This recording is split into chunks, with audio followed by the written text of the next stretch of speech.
Welcome back to football studio Malayalam. Football studio മലയാളത്തിൻ്റെ പുതിയൊരു വീഡിയോയിലേക്ക് ഏവർക്കും സ്വാഗതം. ISLുമായി ബന്ധപ്പെട്ട നിർണായക അപ്ഡേറ്റുകളാണ് ഇന്നലത്തെ മത്സരത്തെക്കുറിച്ചും അതുപോലെ തന്നെ മുംബൈ സിറ്റിയുമായി ബന്ധപ്പെട്ട ഒരു അപ്ഡേറ്റുമാണ് പറയാൻ പോകുന്നത്. അപ്പോൾ നമുക്ക് ഡയറക്റ്റ് വീഡിയോ എടുക്കുക. സബ്സ്ക്രൈബ് ചെയ്ത് ബെൽബട്ടൺ വീഡിയോ കാണുവാൻ ശ്രമിക്കുക. വീഡിയോ ഇഷ്ടപ്പെട്ടാൽ ലൈക്ക് ചെയ്യാനും മറക്കണ്ട. നിങ്ങളുടെ അഭിപ്രായം നിർദ്ദേശം കമൻറ്റ് ചെയ്യാനും മറക്കണ്ട. അപ്പോൾ നമുക്ക് ഡയറക്റ്റ് വീഡിയോ ഇട്ടെടുക്കുക. ആദ്യം തന്നെ പറയാൻ പോകുന്നത് ഇന്നലെ നടന്ന മത്സരത്തെക്കുറിച്ചാണ്. ഇന്നലെ നടന്നത് ഒഡീഷ FC ഹൈദരാബാദ് പോരാട്ടമായിരുന്നു. ഇന്നലത്തെ മത്സരത്തിൽ ആദ്യ ഗോൾ ഡീഗോ മൗറീഷ്യയിലൂടെ ഒഡീഷ സ്കോർ ചെയ്തിട്ടുണ്ടായിരുന്നു. 27-ാം മിനിറ്റിലായിരുന്നു ഡീഗോ മൗറീഷ്യയുടെ ഒഡീഷയ്ക്ക് വേണ്ടിയുള്ള ആദ്യ ഗോൾ.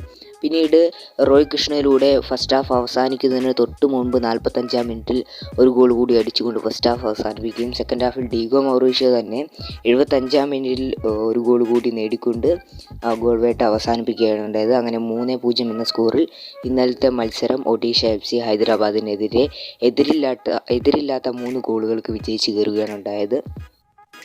അതോടുകൂടി ഏറ്റവും കൂടുതൽ 14 മത്സരങ്ങൾ കംപ്ലീറ്റ് ചെയ്തുകൊണ്ട് 30 പോയിൻറ്റുമായി പോയിൻ്റ് ടേബിളിൽ 1-ാം സ്ഥാനത്ത് തലയുയർത്തി നിൽക്കാൻ ഒഡീഷ FCക്ക് ഇന്നലത്തെ മത്സരം വിജയിച്ചതോടുകൂടി സാധിച്ചിരിക്കുകയാണ്. 1-ാം സ്ഥാനത്താണ് ഇപ്പോൾ ഒഡീഷ FC, 2-ാം സ്ഥാനത്താണ് FC ഗോവ ഉള്ളത്.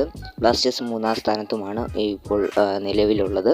ബ്ലാസ്റ്റേഴ്സിൻ്റെ മത്സരങ്ങൾ ഈ വീക്കിൽ ഉണ്ടായിരിക്കുന്നതല്ല, അടുത്ത വീക്കിൽ, അതായത് അടുത്ത ആഴ്ച തുടങ്ങുമ്പോഴാണ്, അതായത് തിങ്കളാഴ്ചയാണ് ബ്ലാസ്റ്റേഴ്സിൻ്റെ മത്സരം വരാൻ പോകുന്നത്. അതുകൊണ്ട് ഹോം മത്സരമായിരിക്കും. ഫെബ്രുവരി 12-ന് പഞ്ചാബ് FCക്കെതിരെയായിരിക്കും ബ്ലാസ്റ്റേഴ്സ് ഇറങ്ങാൻ പോകുന്നത്. ഹോം മത്സരമായിരിക്കും. അതുപോലെ തന്നെ മുംബൈ സിറ്റിയുടെ താരമായിട്ടുള്ള ജോർജിയ പെരേര ഡയാസിന് ഇപ്പോൾ ബാൻ ലഭിച്ചിരിക്കുകയാണ്.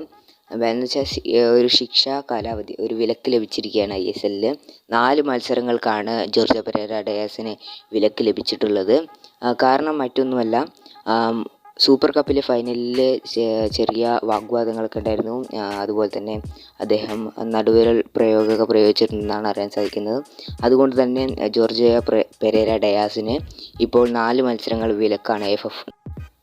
അതുകൊണ്ട് തന്നെ ഇനിയുള്ള 3 മത്സരങ്ങൾ, കഴിഞ്ഞ മത്സരങ്ങൾ കൂട്ടി 4 മത്സരങ്ങൾ സസ്പെൻഷൻ ആയിരിക്കും. അതുകൊണ്ട് തന്നെ ഇനിയുള്ള 3 മത്സരങ്ങൾക്കായിരിക്കും 3 മത്സരങ്ങൾ മുംബൈ സിറ്റിക്ക് വലിയ തിരിച്ചടി തന്നെയായിരിക്കും ഉണ്ടാകുക എന്ന കാര്യത്തിൽ ഒരു സംശയമില്ല.